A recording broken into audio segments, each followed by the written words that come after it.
मध्य प्रदेश की सत्ता पर दोबारा काबिज होने की कोशिश में जुटी बीजेपी कल से जन आशीर्वाद यात्राओं को शुरू कर रही और मकसद है जनता जनार्दन के बीच जाकर अपने कामों की उपलब्धियां गिनाना। आज पूजा पाठ और वैदिक मंत्रोच्चार के बीच यात्रा के लिए तैयार विशेष रथों को अपने अपने गंतव्यों की ओर रवाना किया गया। इधर कांग्रेस ने भाजपा को जवाब देने के लिए सड़क के बजाय सोशल मीडिया का सहारा लिया है और अगले 90 दिन तक 90 सवालों के जरिए बीजेपी को घेरने की रणनीति बनाई है।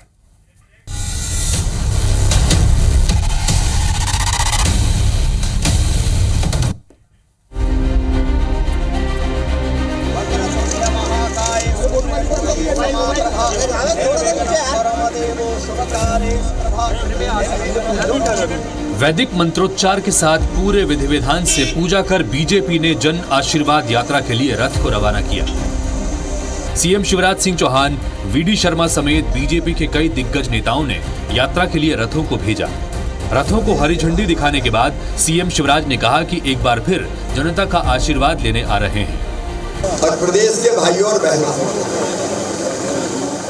एक बार फिर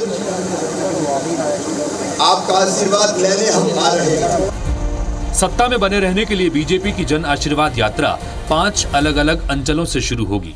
3 सितंबर को चित्रकूट से शुरू होने वाली इस यात्रा की शुरुआत बीजेपी के राष्ट्रीय अध्यक्ष जेपी नड्डा करेंगे। इसी तरह 4 सितंबर को रक्षा मंत्री राजनाथ सिंह नीमच से यात्रा की शुरुआत करेंगे, जबकि 5 सितंबर को अमित शाह मंडला और श्योपुर से जन आशीर्वाद यात्रा को रवाना करेंगे। वहीं 6 सितंबर को केंद्रीय मंत्री नितिन गडकरी खंडवा से जन आशीर्वाद यात्रा को हरी झंडी दिखाकर रवाना करेंगे। जनता का मन टटोलने बीजेपी ने सभी रथों के लिए आकांक्षा पेटियां भी बनवाई हैं, जो यात्रा का रथ पहुंचने से पहले पब्लिक के बीच रखवाई जाएगी।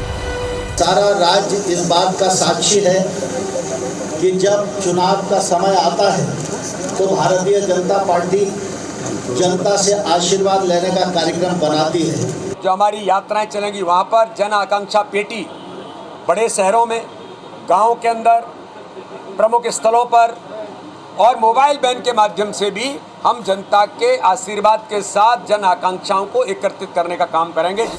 एक तरफ बीजेपी चुनाव से पहले जन आशीर्वाद यात्रा के जरिए लोगों तक पहुंचने की तैयारी में है, तो कांग्रेस ने भी बीजेपी को घेरने 90 दिन 90 सवाल अभियान शुरू किया है। इसके तहत कांग्रेस रोज एक सवाल बीजेपी से पूछेगी। इस कड़ी में कांग्रेस ने अपना पहला सवाल कर दिया है कि बीजेपी में मुख्यमंत्री पद का उम्मीदवार कौन है।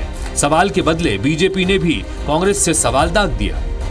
हमने 90 दिन 90 सवाल कल से पूछने की शुरुआत शुरू की है। पहला सवाल जारी किया है।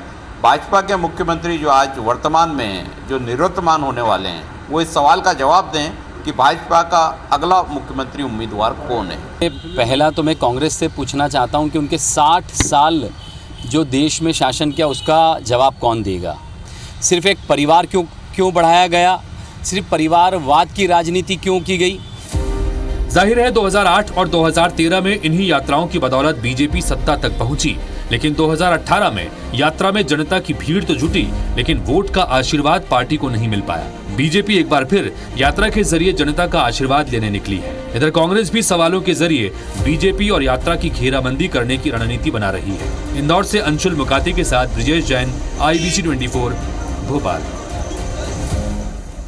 तो हितेश, सबसे बड़ी 2 बातें जो इस खबर में भी हम देख रहे हैं कि एक तो रथों का बीजेपी की चुनावी पॉलिटिक्स से बड़ा गहरा नाता है। बिल्कुल, शुरू शुरू से लेकर अब तक 2 सीटों से लेकर देश में आज जो मौजूदा स्थिति है वहां तक रथ यात्राओं का बड़ा योगदान रहा। दूसरी तरफ ये जो सवाल का सिलसिला मध्य प्रदेश स्पेसिफिक में है कि सरकार भी सवाल पूछ रही है, विपक्ष भी सवाल पूछ रहा है, ये पॉलिटिक्स में पहली बार दिखाई पड़ा था और जोरों पर दिखाई पड़ा था, पर अब शायद जनता को जवाब चाहिए। बिल्कुल।